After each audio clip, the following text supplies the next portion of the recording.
نہ ہو اور کوئی جگہ خشک رہ جائے. ایک آدمی نے غسل کیا اور غسل کے اندر یہ ہے کہ اس کی کوئی جگہ خشک رہ گئی, اس کو علم ہی نہیں تھا. اچھا جب علم نہیں تھا تو پھر کیسے پتہ چلا؟ کوئی جگہ خشک رہ گئی, اس کا مقصد اسے علم تو تھا نا. اگر کوئی جگہ خشک رہ گئی, بعد میں اس آدمی کو پتہ چلا کہ میرے جو جسم کی فلاں جگہ خشک رہ گئی, اگر بعد میں پتہ چل گیا تو پھر اس جگہ کو دھونا ضروری ہے.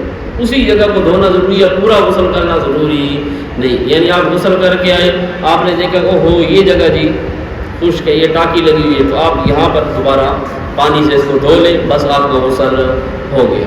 اور ہاں اس دوران اگر آپ نے جو نماز پڑھی ہے اس نماز کا اعادہ ضروری ہے.